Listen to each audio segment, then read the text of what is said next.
ಮಾನ್ಯ ಅಧ್ಯಕ್ಷರೇ, ಅದರಿಂದ ಈ ರವಿ ಅವರು ಎಲ್ಲ ಬೆಲೆ ಏರಿಕೆ ಮಾಡ್ಬಿಟ್ಟಿದ್ರಿ ಅಂತ ಎಲ್ಲ ಹೇಳಿದ್ದಾರೆ. ಇದಾರೆ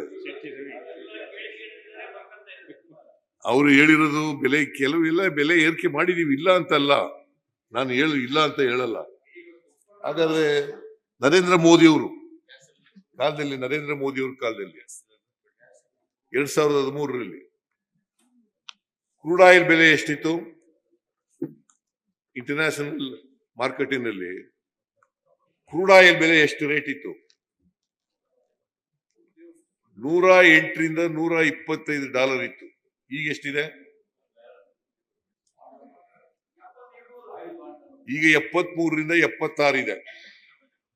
73 ರಿಂದ 76 ಇದೆ. ನರೇಂದ್ರ ಮೋದಿ ಅವ್ರ ಅಲ್ಲ, ಮನಮೋಹನ್ ಸಿಂಗ್ ಅವ್ರ ಕಾಲದಲ್ಲಿ 108 ರಿಂದ 125 ಒಂದು ಬ್ಯಾರಲ್ಗೆ ಡಾಲರ್ಸ್ ಇತ್ತು.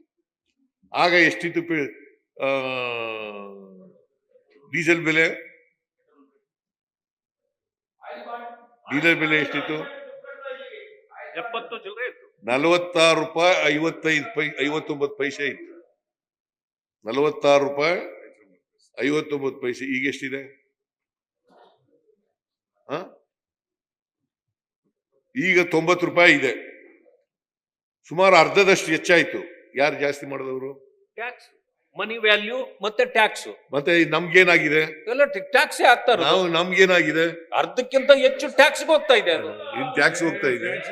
ನಾವು ಎಲ್ಲ ಹೆಚ್ಚಿರೋದು ಸುಮಾರು 7 ರಿಂದ 8 ಸಾವಿರ ಕೋಟಿ ರೂಪಾಯಿ.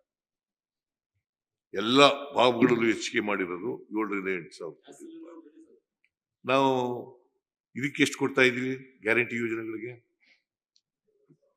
ಸುಮಾರು 60,000 ಕೋಟಿ ರೂಪಾಯಿ. 51,000 ಕೋಟಿ ಈ ವರ್ಷ ಇಟ್ಟಿದ್ದೀವಿ. ಅದು ಇನ್ನೂ ಹೆಚ್ಚಾಗಬಹುದು.